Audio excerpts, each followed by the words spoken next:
is Erica Higginson-Kammer. I'm from Raleigh, North Carolina, and I live here with my husband and my 2 children.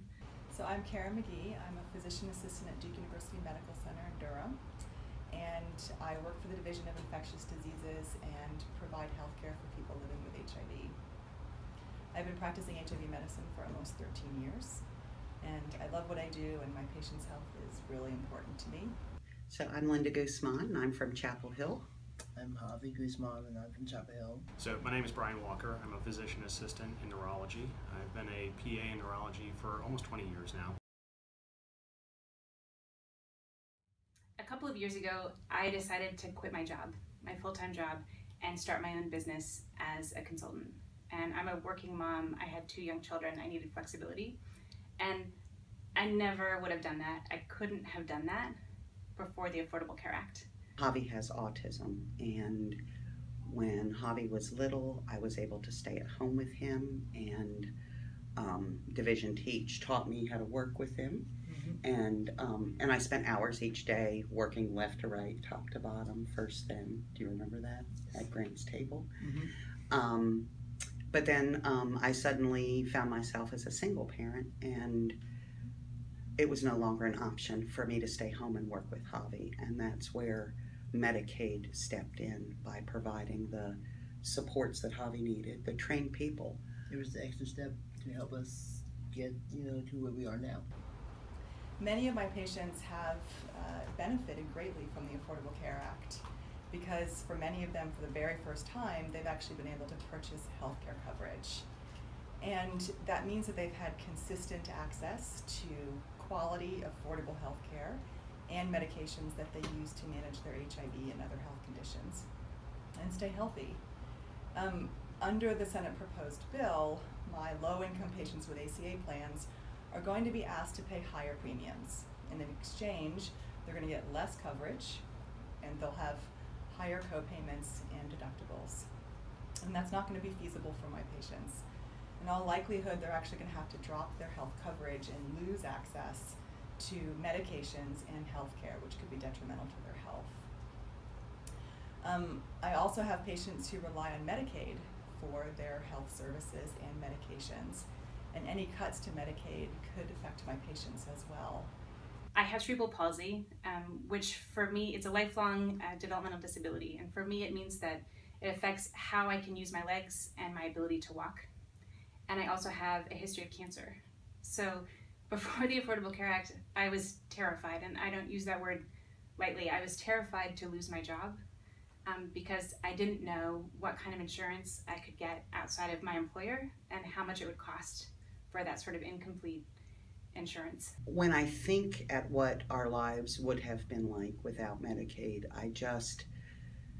I don't know what that would have looked like. I can't imagine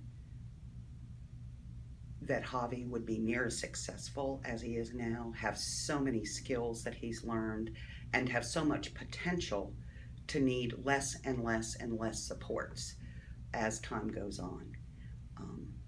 I'm not getting younger. I am very concerned with what will happen in the future. When I am no longer here,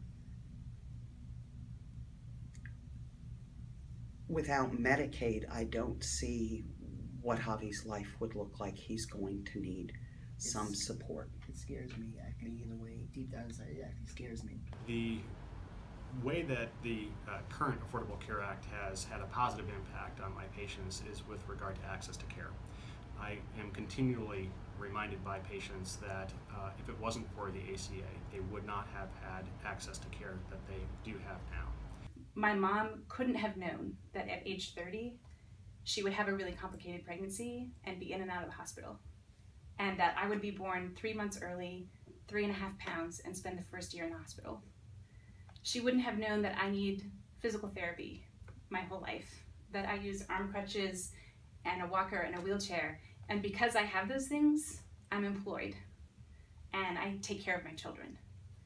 And at 24, I couldn't have known that I was going to make an appointment because I had a cold, and I was going to leave with a cancer diagnosis a cancer that's really insidious and hard to treat. And I know how hard to treat it is because my mom died of that same cancer. And I remember what it's like to worry that you don't have the insurance that you need. I remember what it was like to worry and to hope that you are covered. And I don't want to worry anymore. And I don't want my family to worry. And that is why I am a steadfast fan of the Affordable Care Act. Under the Senate proposed bill, my low-income patients with ACA plans are going to be asked to pay higher premiums. And in exchange, they're going to get less coverage, and they'll have higher co-payments and deductibles. And that's not going to be feasible for my patients. In all likelihood, they're actually going to have to drop their health coverage and lose access to medications and health care, which could be detrimental to their health. The hard part is people don't even know that they're benefiting from the Affordable Care Act, right? They don't know that all of their insurance just got so much better because a group of people fought hard to make sure that if you bought insurance, that it would be the type of insurance you could use. They didn't know that you could lose your insurance because of a pre-existing condition or get bumped off your insurance because you were too expensive. Like, that doesn't exist anymore.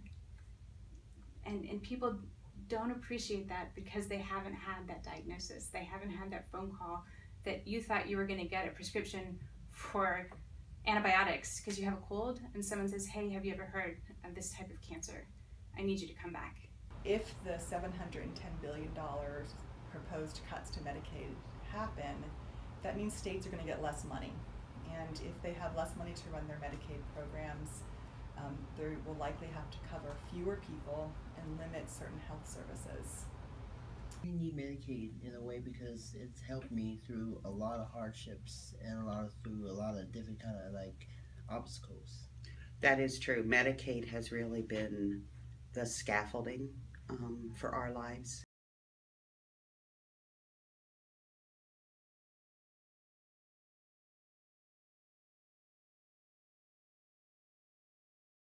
I'm honored it's my story, but also I think it's not just mine, but I think it's everybody's story. Hi, I'm David Price, Congressman from North Carolina's 4th District. And I'm very grateful that my constituents and others around North Carolina are willing to share their healthcare stories. Their stories about what finally getting health insurance has meant for them and their families. And critical at this moment, what it might be to lose that protection, to lose that coverage. We have passed an absolutely terrible Republican health care bill in the House that would knock 23 million people off the insurance rolls. And now the Senate is about to do something just as bad. They're even worse when it comes to Medicaid. We have so many people who have counted on Medicaid for years. Mothers and children, elderly folks in nursing homes. So many people, and of course Medicaid reimburses our community health centers and keeps them going.